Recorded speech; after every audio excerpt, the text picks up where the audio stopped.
Imagine a woman forged like a biblical titan, her voice stolen by shadows deeper than hell itself. For 18 years, she towers in silence on a cursed Virginia plantation, her massive frame hiding a soul screaming for justice. But one fateful night, as Union soldiers close in, she whispers a confession that shatters the veil, revealing her master's unholy experiments on her 9 daughters, acts so vile they echo like the plagues of Egypt, demanding divine retribution. What horrors did he breed in the dark? Stay, and feel the weight of her unspoken curse.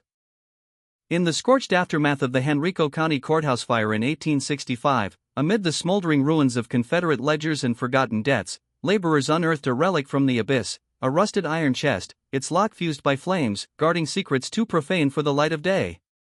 Inside lay 23 brittle pages of testimony, scrawled in trembling ink, words that clawed at the soul like thorns from a crown of suffering. These were the confessions of a woman known only as the silent giant Big Sarah, a slave whose stature rivaled the cedars of Lebanon, standing 6 feet 7 inches tall, her presence a living monument to endurance and agony. For 18 long years, she had been a mute sentinel, her lips sealed against the world's cruelties, until that fateful March 14, 1863, in a Union contraband camp on the fringes of Richmond. There, under the dim flicker of a surgeon's lantern, amid the moans of the wounded and the acrid stench of gunpowder and despair, she finally parted her lips. What escaped was not a scream, but a whisper, a venomous murmur that coiled through the air like smoke from Sodom's ruins. It detailed atrocities committed by her master upon her 9 daughters, sins so grotesque that 3 hardened witnesses retched into the mud, their stomachs rebelling against the horror. The surgeon, a man who'd stared into the maw of battlefield carnage, blanched white as a shroud, begging for reassignment to the front lines rather than commit those words to paper. The military brass, fearing the taint of such revelations amid the chaos of war, buried the account deep in classified vaults. The surgeon succumbed to typhoid's feverish grip 6 weeks later, his knowledge silenced forever. Big Sarah vanished from the annals of history, her trail dissolving like mist over the James River. Yet, fragments endured snippets in clandestine letters smuggled between abolitionists, cryptic entries in hidden diaries passed down through generations, and the lingering nightmares that plagued those few who overheard her tale. These echoes painted a portrait of divine judgment deferred, a story where human evil invited celestial fury, where the sins of the father rippled through bloodlines like the curses of Cain.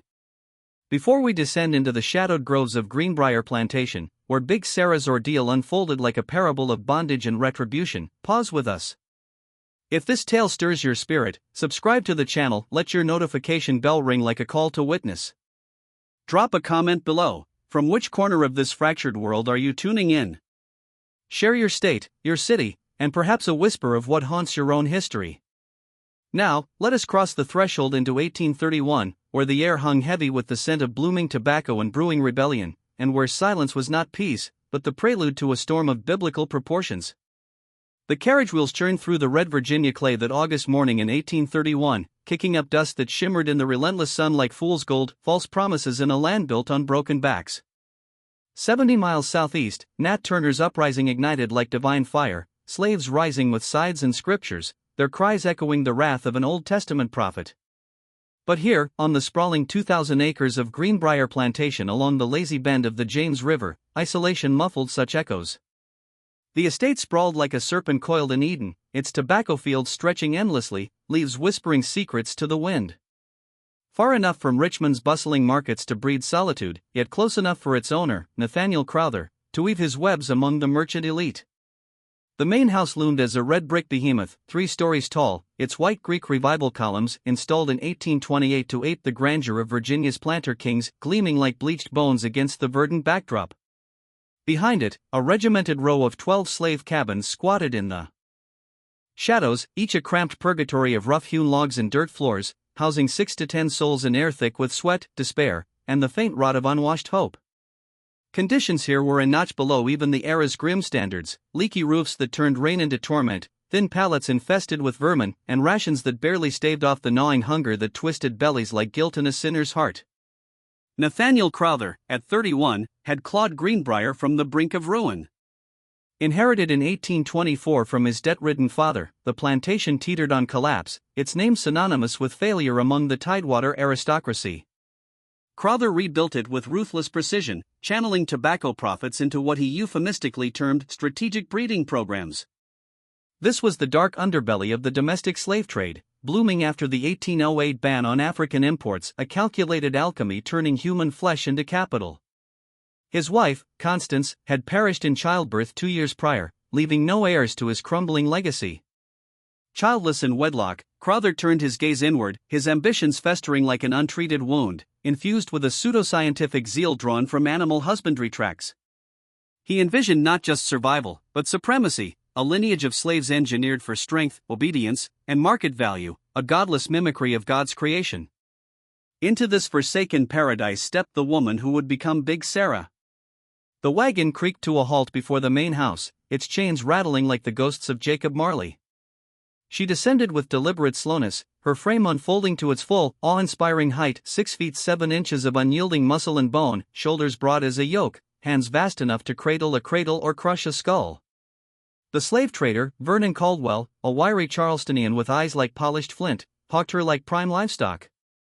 22 years old, born on a rice swamp in South Carolina's lowcountry, he drawled, his voice oily with commerce.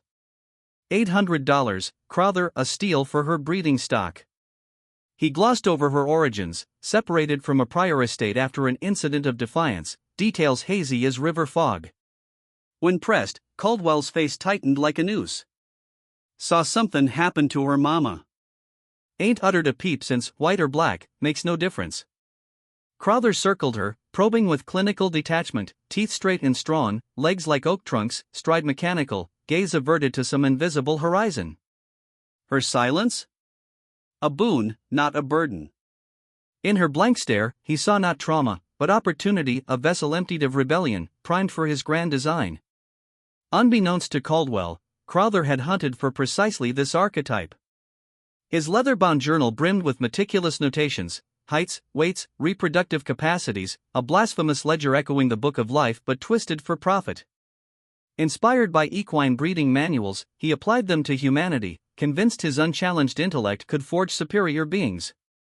Big Sarah's stature promised towering offspring, her muteness ensured no tales of liberty would poison their minds, her apparent brokenness, a spirit shattered like the tablets of Moses, meant submission without strife.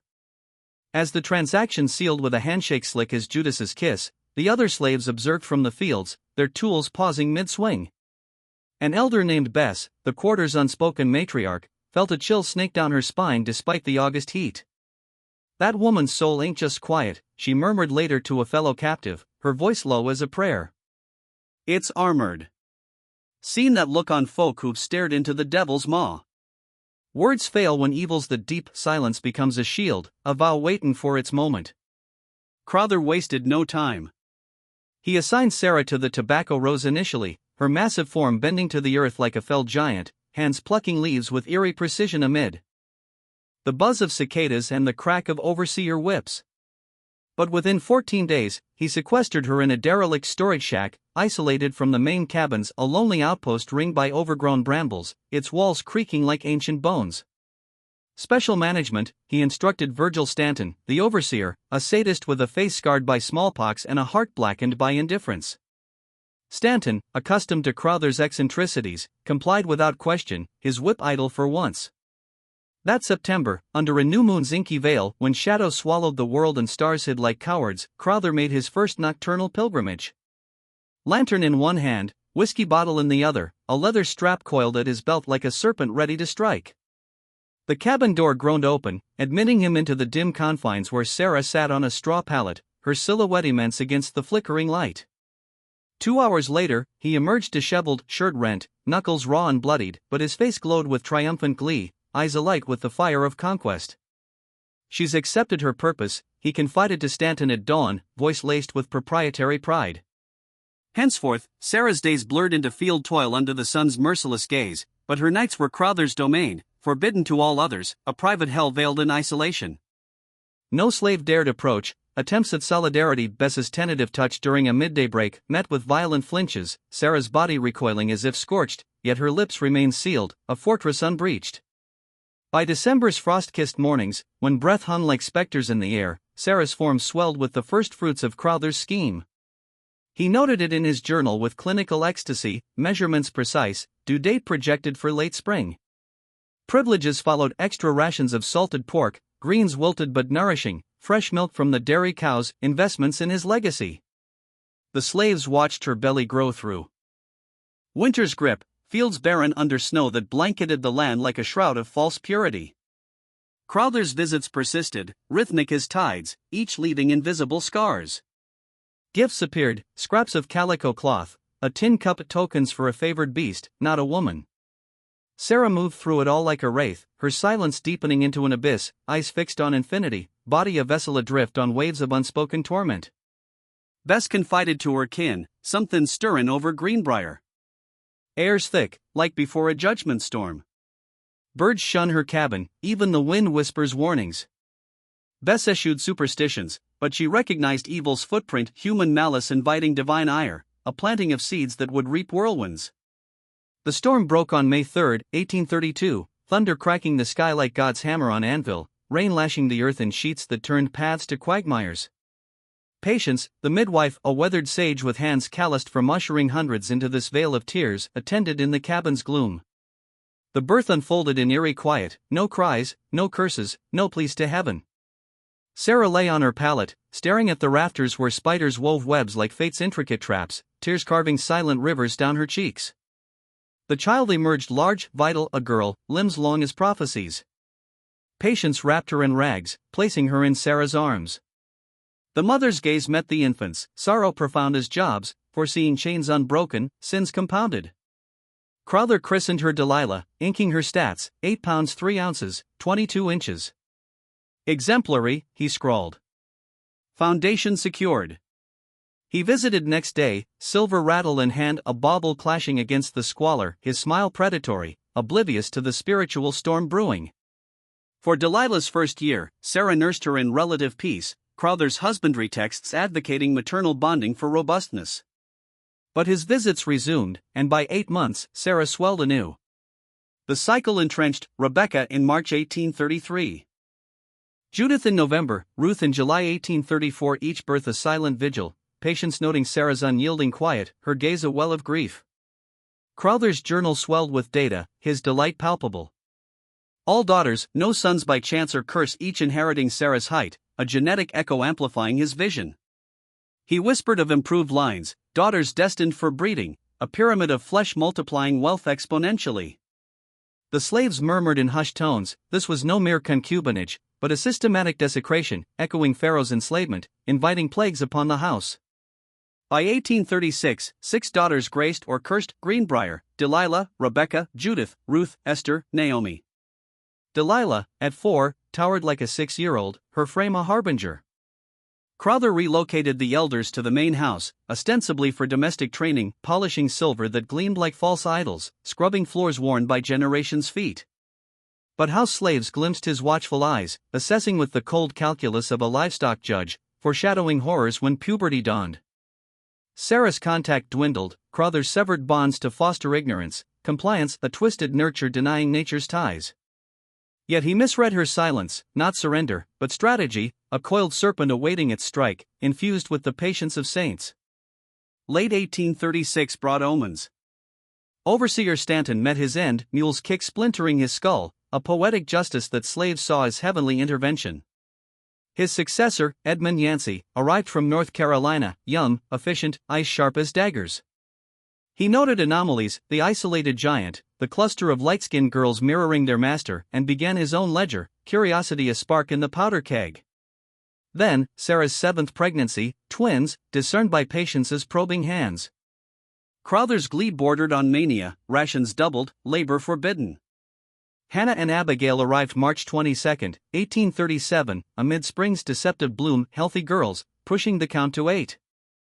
Crowther projected more, plotting Delilah's impending maturity, envisioning a dynasty where sin begot sin, unchecked.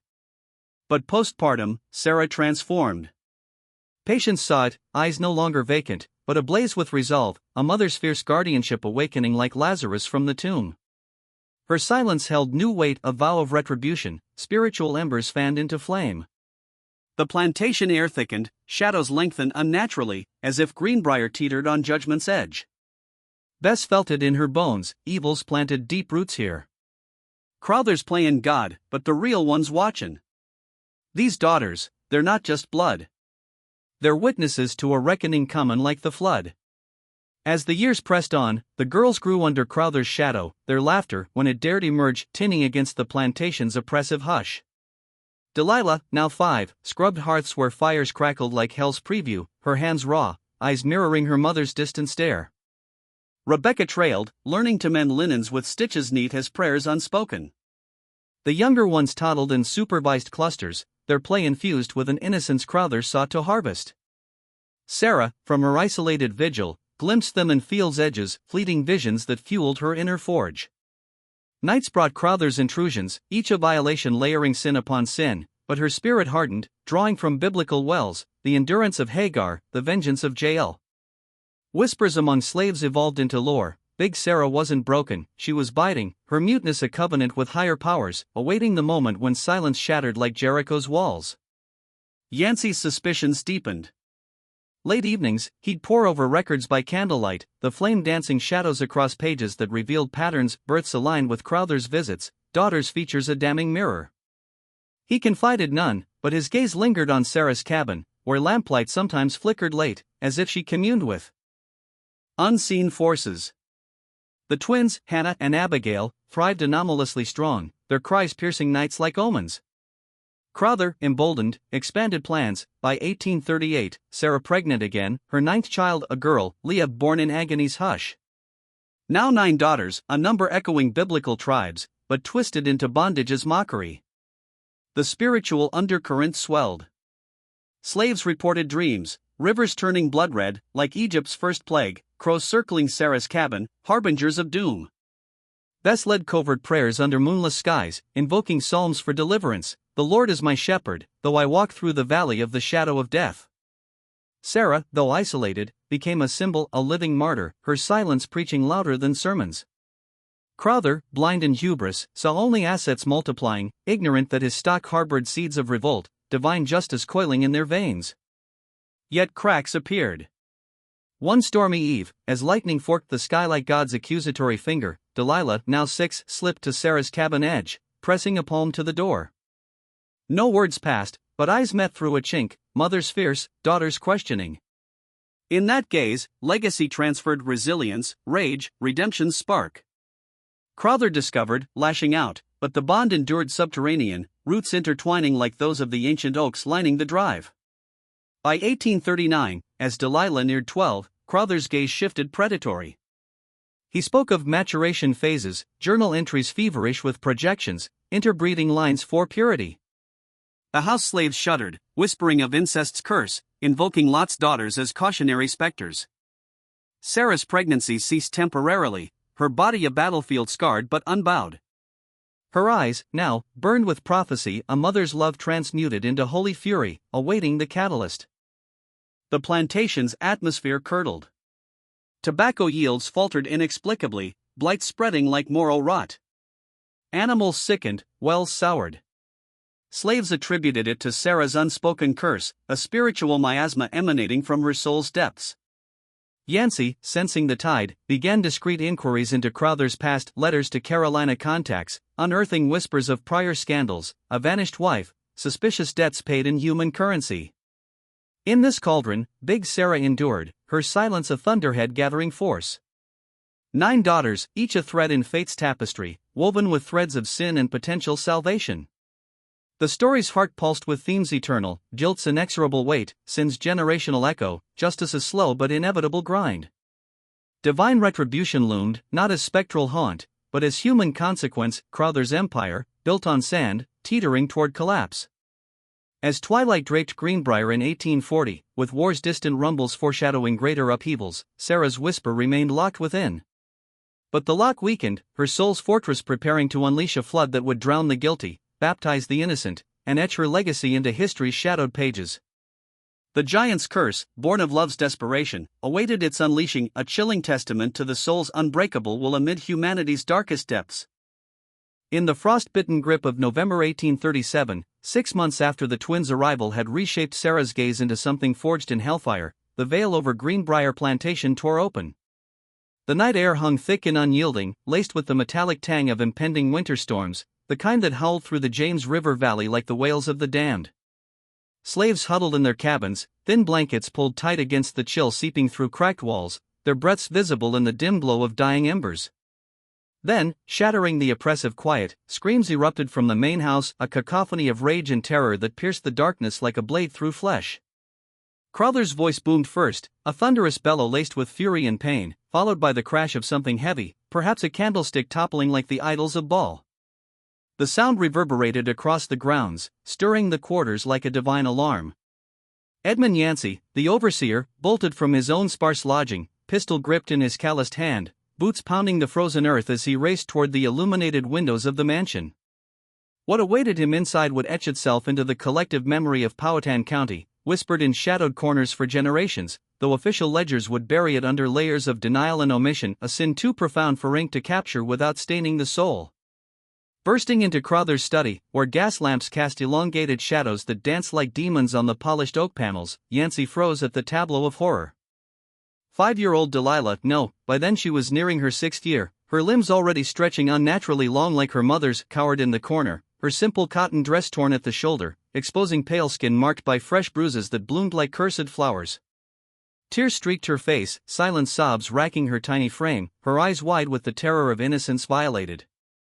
Crowther himself staggered near his massive desk, cluttered with journals of his grotesque experiments, blood streaming from a gash on his temple, matting his graying hair and dripping onto the Persian rug in dark, accusatory pools.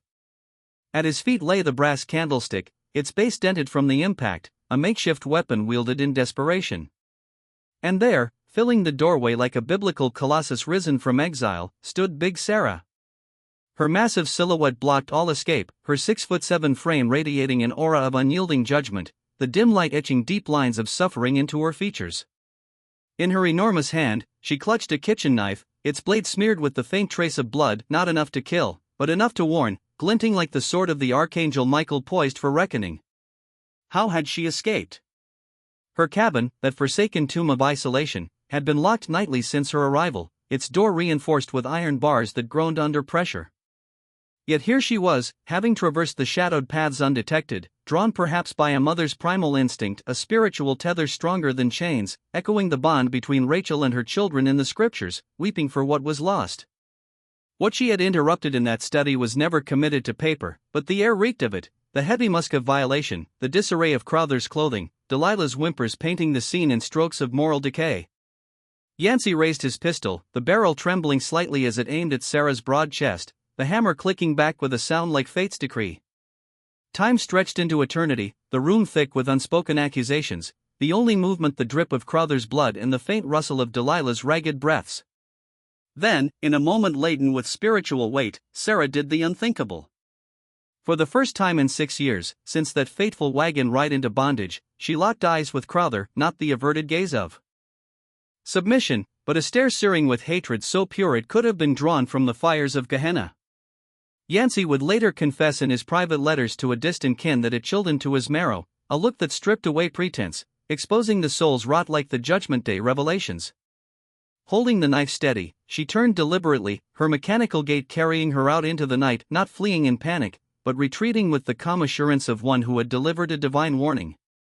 Crowther, clutching his wound, roared at Yancey to fire, spittle flying from his lips like venom. But the overseer faltered, unnerved by her composure, as if she walked under heavenly protection, her silence a shield against mortal reprisals. By the time resolve returned, Sarah had melted into the darkness, a giant phantom swallowed by the plantation's gloom. Dawn broke cold and unforgiving the next morning, the sun rising like a reluctant witness over fields dusted with hoarfrost that sparkled mockingly under its rays. They found her in her cabin, seated on the dirt floor amid the scent of straw and stale sweat, cradling a newborn in her arms, a 9th daughter, delivered in solitary agony during the night's chaos. No one had suspected another pregnancy. Crowther's visits had continued in secret, but Sarah's body, vast and unyielding, had concealed the life within like a secret covenant. The infant, small yet resilient, whimpered softly against her mother's breast, blood still crusting Sarah's thighs from the unattended birth. The kitchen knife rested on the floor before her, placed with intentional precision, a symbol of defiance, or perhaps an offering to whatever higher power she invoked. Her eyes fixed on the middle distance, silence unbroken, she awaited judgment with the stoicism of a martyr, her presence evoking the biblical Sarah of old, barren no more but burdened with a lineage of sorrow.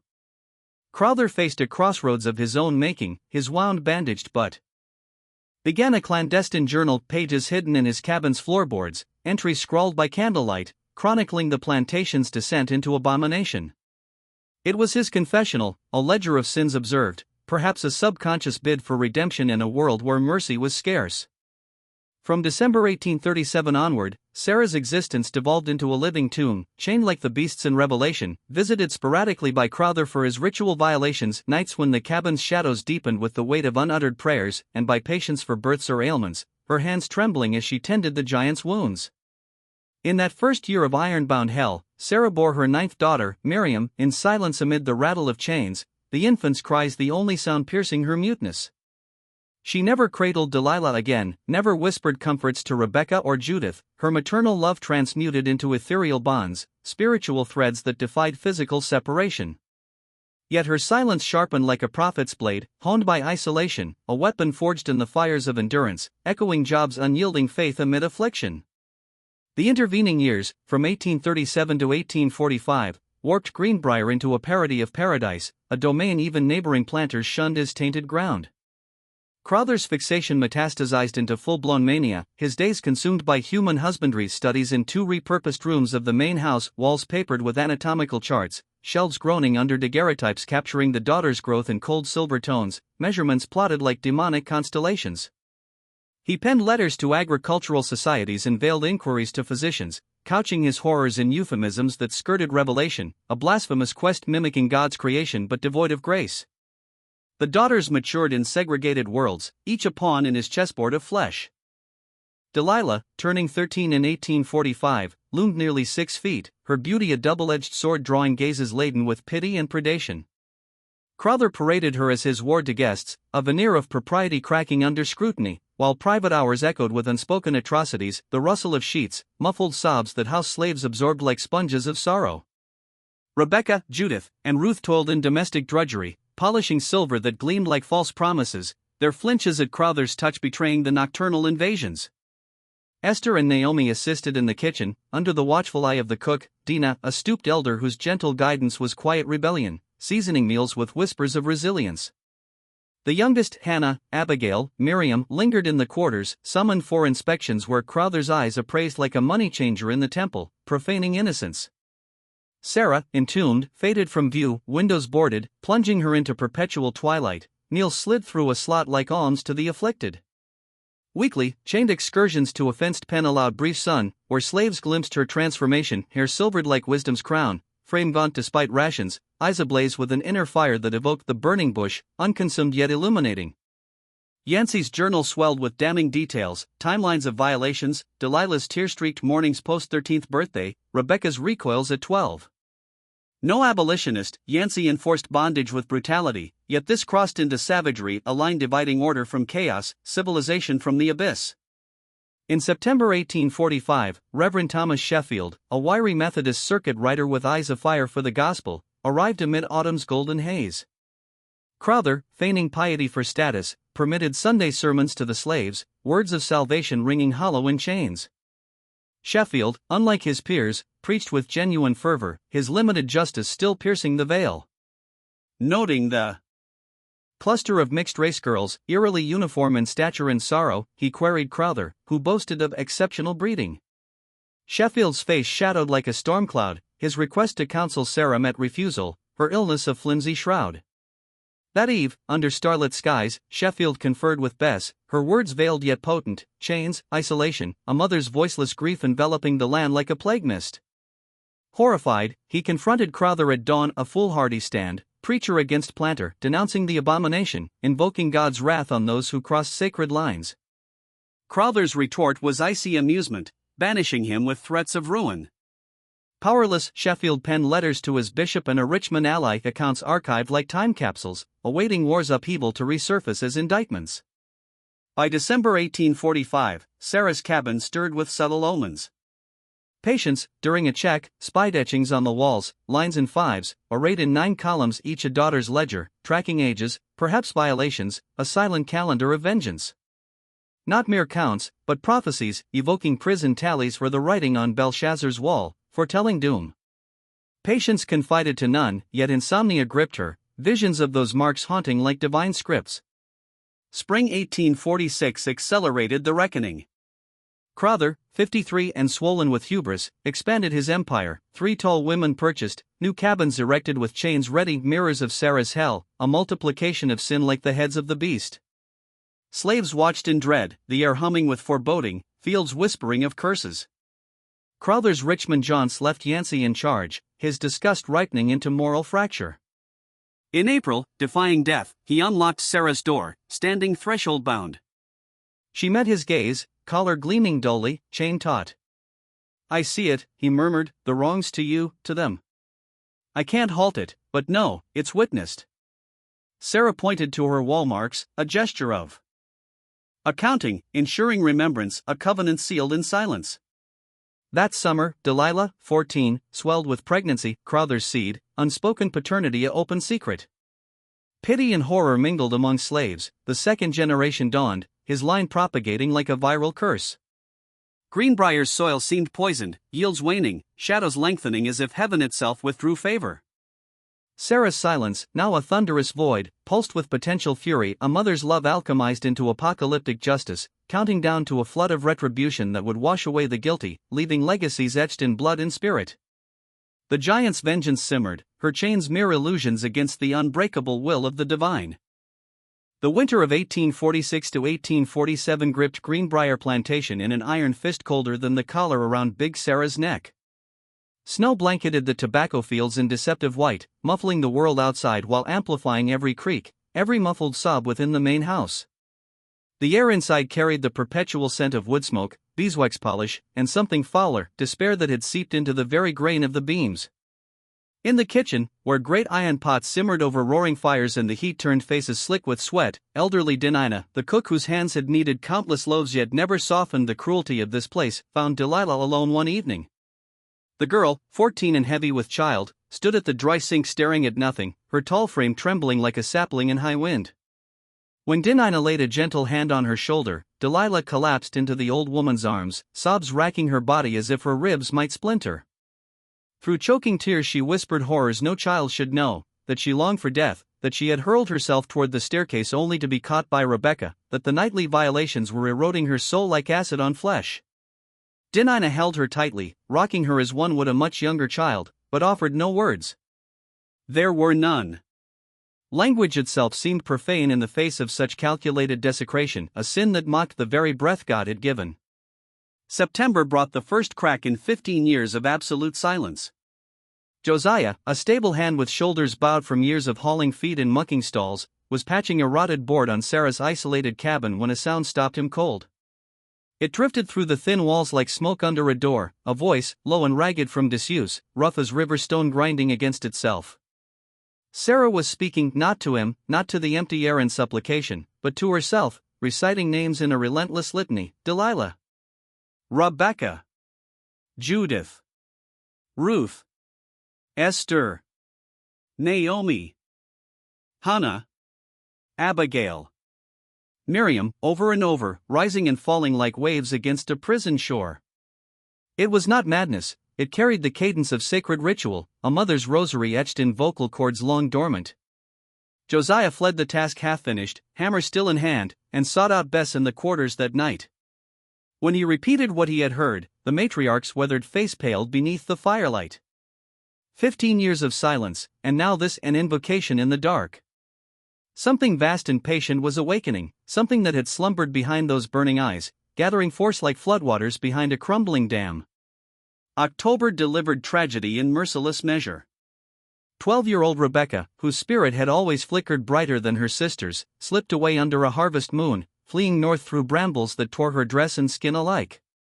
She made it 15 miles, farther than any had dared, before patrollers' dogs bayed in the distance and rough hands dragged her from a hayloft. Returned in rattling chains, she stood trembling in the yard as Crowther decreed public punishment, 20 lashes to sear the lesson into every watching soul.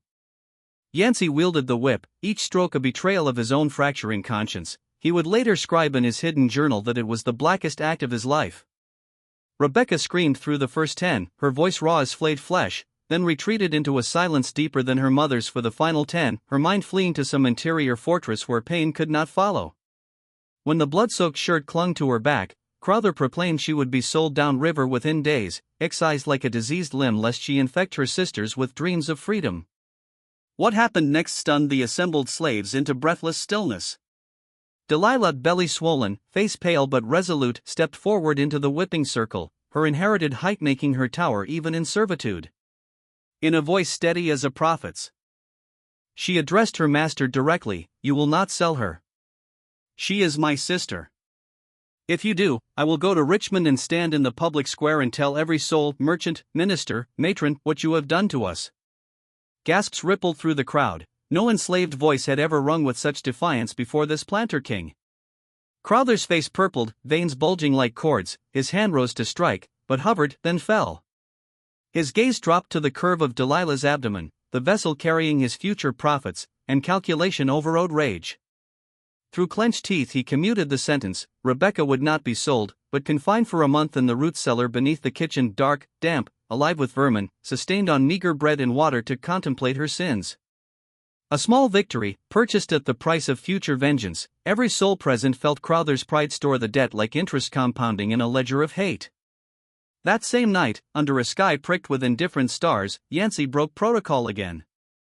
Lantern in hand, he approached Sarah's cabin and spoke through the reinforced door, voice low. Delilah's pregnancy, Rebecca's failed escape, the whipping, the threatened sale, every detail poured out like confession.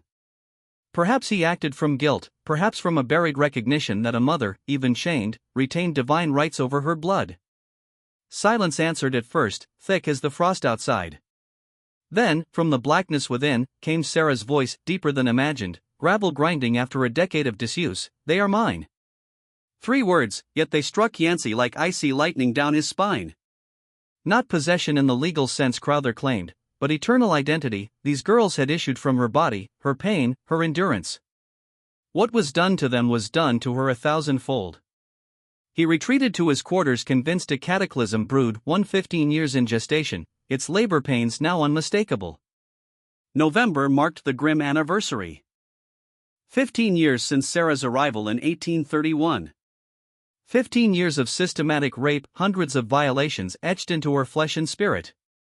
9 years chained like a beast from Revelation, fed through a slot, bathed rarely, existing in perpetual twilight. She had watched her eldest daughter dragged into the same nightmare, felt every assault on Delilah as if it were her own body anew. Yet through it all her silence had not been surrender, it had been strategy, a spiritual discipline akin to the prophets fasting in caves, awaiting the Lord's signal. Patience, calculation, divine timing. On December 1, 1846, as bitter winds howled around the eaves, Delilah gave birth in the main house amid linens that would never fully wash clean. The child was a boy, the first male in Crowther's grotesque experiment, and his manic joy bordered on delirium. He named the infant Nathaniel Jr., parading him before the house slaves as proof of legacy, the future of Greenbrier, a son he could publicly claim despite the whispered truth staining every glance. Yet Crowther had not foreseen Delilah's response. When the newborn was placed in her arms, something irrevocable hardened in her eyes, a steeling of spirit visible even through postpartum exhaustion. She gazed upon this boy born of violence and made her choice: she refused to nurse him. When Crowther demanded, voice rising to threats, she turned her face to the wall in strategic muteness, lips sealed like her mother's once were. A wet nurse, Flora, was summoned, but Delilah's rejection rippled through the household like a chill draft. Yancey noted in his journal that the girl now moved as Sarah once had, shadow quiet, eyes downcast except in stolen moments when they blazed with the same counting intensity, planning, waiting, enduring. The winter of 1847 was merciless. Snow piled in drifts higher than cabin doors, isolating Greenbrier for weeks, turning it into a frozen island of torment. Crowther, confined by weather, drank deeply from his decanters, his obsession sharpening into predatory focus on 13-year-old Judith. House slaves heard doors close late at night, caught the muffled sounds that followed, and exchanged glances heavy with dread. The cycle spun onward, devouring the next generation. February brought a pivotal transgression. Rebecca, emerging from her cellar confinement quieter, harder, her spirit tempered like forged iron, was discovered teaching younger slaves to read using a pilfered Bible. Literacy was forbidden fire in Virginia. Crowther raged at the subversion. 10 lashes this time, administered while she stood tied to the same post that had tasted her blood months earlier. Yet Rebecca endured in silence, offering not a single cry. When the whip fell still, she lifted her gaze to Crowther, pure, unadulterated contempt burning there, and he involuntarily stepped back, as if scorched by judgment itself. That night Yancey crossed his final threshold. Lantern raised against the swirling snow, he unlocked Sarah's door and stepped inside for the first time in 9 years. The stench assaulted him, unwashed flesh, human waste, despair distilled into air too thick to breathe. Sarah sat chained in the corner, gray hair matted like a prophetess in exile, colossal frame gaunt yet unbowed. When she raised her eyes, intelligence and purpose blazed undimmed. Trembling, Yancey poured out everything: Delilah's son, Rebecca's whippings, Judith's looming fate, Crowther's plans to initiate the younger daughters at puberty, the new cabins ready for fresh victims. The evil was metastasizing, and he, brutal enforcer though he was, could no longer stomach silence. When he finished, Sarah regarded him for a long, measuring moment. Then, voice rough but resolute, "How long until spring?" Startled, he answered, 2 months, perhaps. She nodded slowly, absorbing. "Where do they keep the keys?" Yancey understood instantly, the master ring that governed every chain, every lock, every prison on Greenbrier. He told her, hanging on a hook behind Crowther's desk. Sarah's gaze sharpened. "Go now," she commanded quietly. "Do not return. When it happens, claim ignorance." He fled into the night, heart pounding, certain he had just armed an avenging angel. March thawed the ground and quickened the pulse of coming catastrophe. Crowther, eager to reclaim social prestige, announced a grand gathering for April 3. 20 neighboring planters, their wives and sons, descending for dinner, entertainment, and a veiled showcase of his agricultural innovations. The daughters would be paraded in clean dresses, appraised like prize livestock, their futures bartered in polite murmurs over brandy. Preparations consumed the plantation, house slaves scrubbed floors until knuckles bled, Dinina orchestrated feasts that mocked the starvation in the quarters, grounds were manicured to disguise the rot beneath. Yet omens multiplied. Tools vanished from the workshop. A fence section near Sarah's cabin mysteriously collapsed. The smokehouse lock appeared smashed, though nothing was taken. Yancey investigated, finding no culprits, but noticed the slaves' tense expectancy and electric hush, as if the very soil held its breath. On March 15, Patience was summoned for a routine check. Entering the dim cabin, she froze. Sarah sat calmly, the iron collar removed, lying twisted and broken beside her, metal bent by raw, colossal strength until the rivets gave way like Pharaoh's chains before Moses. Deep scars ringed Sarah's neck, purple and permanent, yet her posture radiated triumph. "Tell him nothing," Sarah instructed, voice low but steady. "Say I am fevered, weak, not to be disturbed." Patience, trembling yet awed by the fire in those eyes, obeyed, reporting illness to a distracted Crowther. What she kept secret chilled her bones: fresh wall etchings, 9 columns bearing each daughter's name, beneath them meticulous marks tracking menstrual cycles, Crowther's visitation patterns, fertile windows.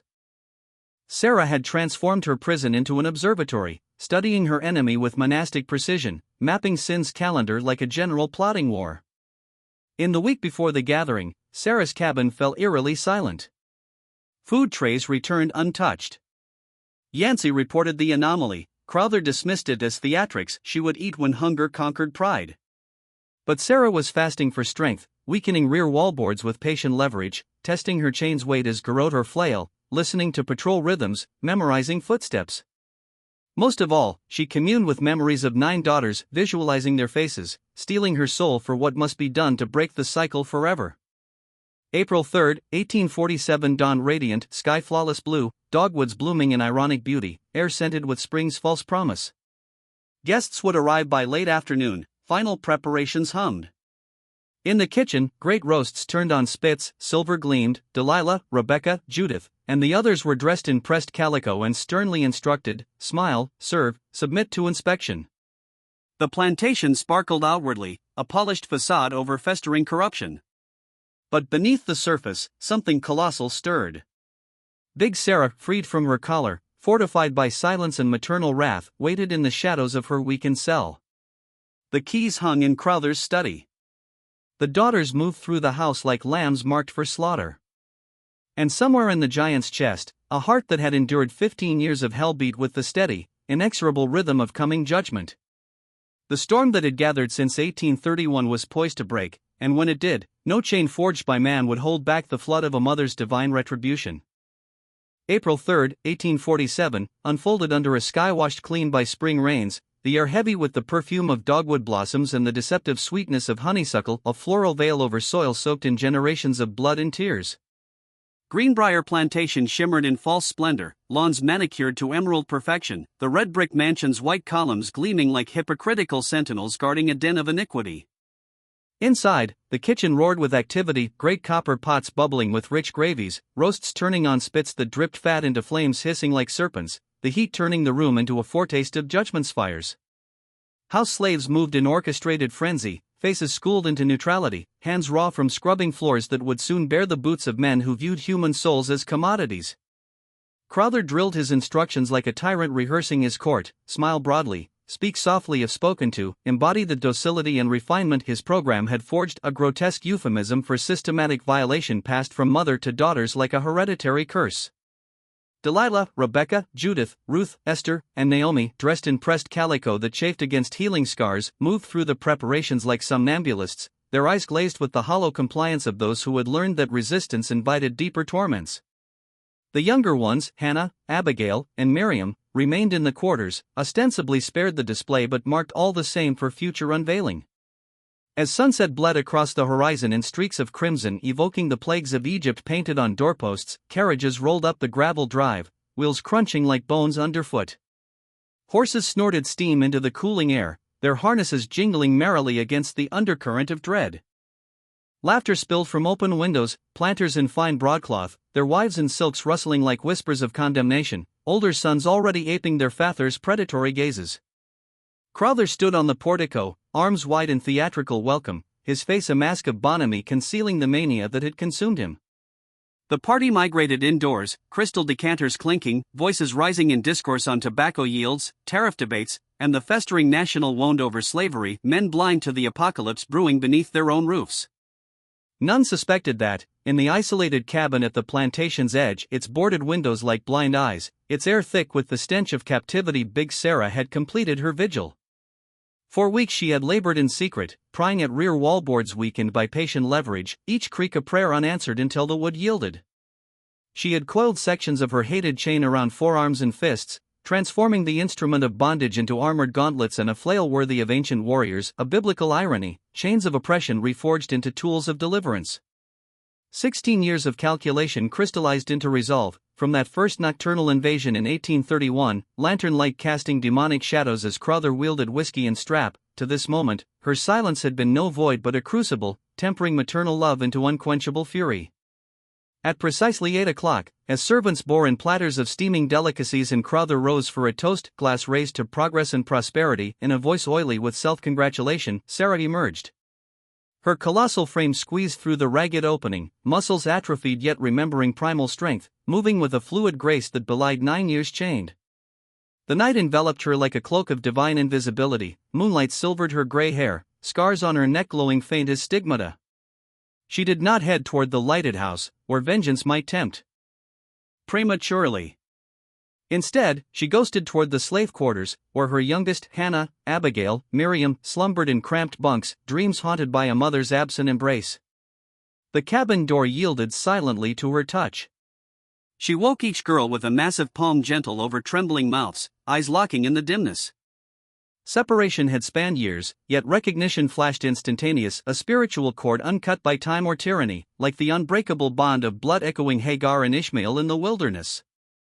No words passed, Sarah's finger to lips commanded silence, her gesture imperative, follow. Barefoot and wide-eyed, they obeyed, trailing her colossal shadow into the enveloping dark, past sentinel oaks toward the tree-line where underbrush swallowed sound. There, concealed in foliage thick as secrets, she bid them wait, crouching forms blending with night. Then, turning back, Sarah's eyes burned with prophetic fire. What followed would sear itself into the souls of witnessing house slaves, fragments passed in hushed tones, becoming the mosaic that endured when official records whitewashed truth. She entered via the kitchen's propped door, heat and aromas assaulting like memories of forced nourishment. Dinah froze mid-stir, ladle dripping gravy like blood, their gazes met, complicity unspoken in the cook's nod. Sarah glided through corridors paneled in dark walnut that absorbed sound, chain links muffled against her skin, a soft metallic whisper like angels' wings brushing walls. In Crowther's study, sanctum of ledgers charting human degradation, she claimed the key ring from its hook, cold iron heavy as judgment in her palm, exactly as Yancey had confessed. Up the back stairs she ascended, keys selecting locks with precision born of imagined rehearsals one by one, Delilah's door, where the new mother lay nursing invisible wounds, Rebecca's, hardened by cellar and whip, Judith's, on violation's cusp, Ruth, Esther, Naomi, each awakened to the giant silhouette, finger to lips, gesture unmistakable. Instinct overrode fear. This was the mother of legend, the silent titan of their bloodline. They rose as one, a procession of tall shadows descending the servants' stair, through the kitchen where Dinah averted eyes in silent blessing, out into liberty's precarious embrace. Only when the exodus complete, all 9 daughters reunited under starlit canopy, did absence ripple into the dining room. Kitchen clatter ceased, serving trays faltered. A guest remarked on the hush. Crowther, irritation masking unease, excused himself to investigate. The empty kitchen ignited alarm, stoves unattended, doors ajar. Yancey summoned, white men clustering with pistols drawn, searches frantic, house, quarters, grounds. Finally, Sarah's cabin, back wall gaping like a wound, chain coiled inert on dirt floor, a serpent's discarded skin symbolizing rebirth. Panic erupted like hellfire.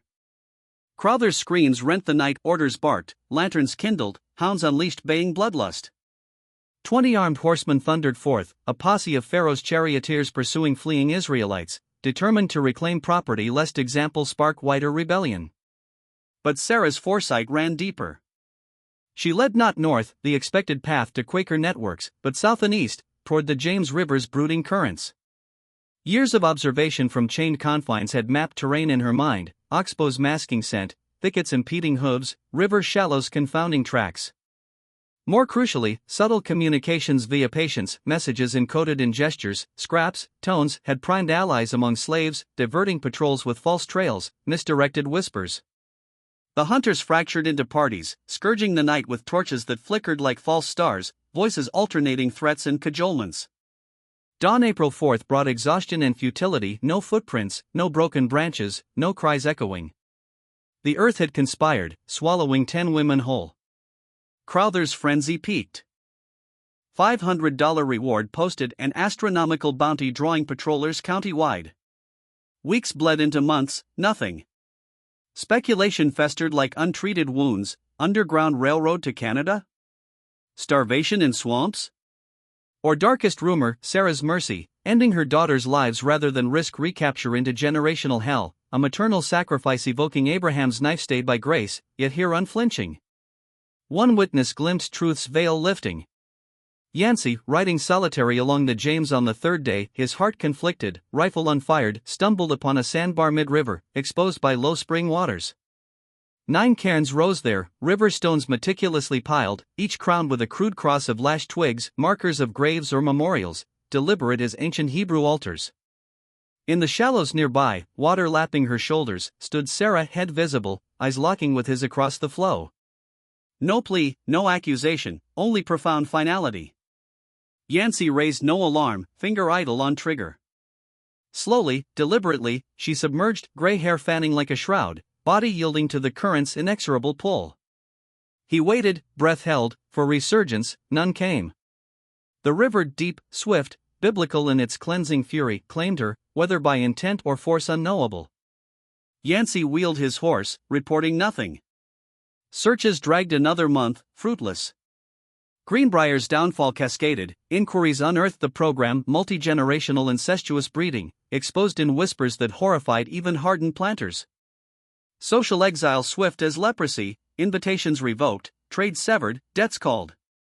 Within 6 months, Crowther auctioned Greenbrier at ruinous loss, fleeing to Richmond's squalor.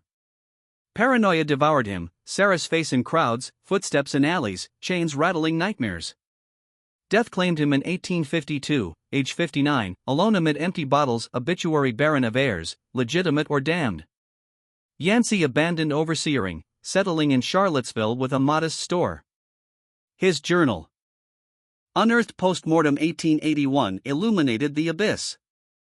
Final entry, 3 days before death, 34 years failing to erase that river vision. Nightly, her face rises, I wake grateful she escaped even into water. Some chains bind worse than death. She knew. Pray her daughters knew. The 9 daughters' fate endures as enigma, defying bounties and archives. No captures matched, no northern arrivals proclaimed. Yet echoes tantalize. 1848 Methodist letter of tall mulatto women at Pennsylvania Quaker Haven, nameless, silent on origins. 1852 Ontario teacher's diary of 9 reclusive tall sisters from southward. 1867 Michigan census fragment, Sarah D., 35, heading 8 sisters, surname obscured by time's waters.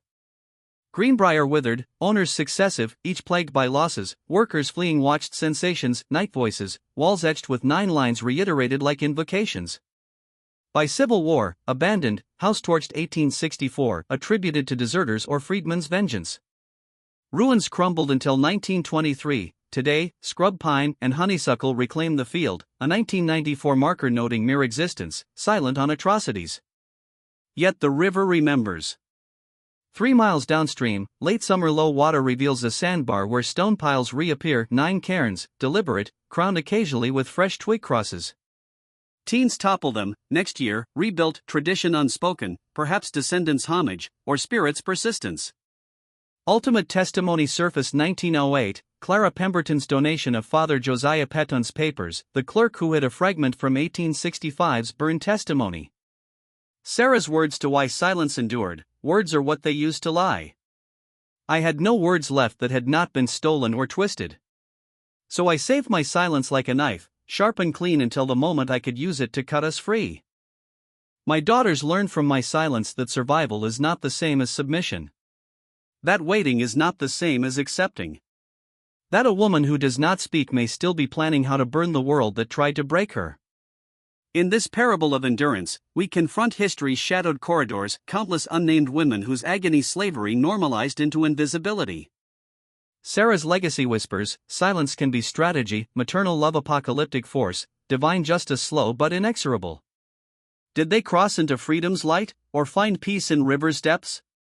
The James keeps its counsel, cairns rising eternal as testament to 9 souls who slipped bondage's chains, leaving a plantation in ruins and a mother's curse fulfilled.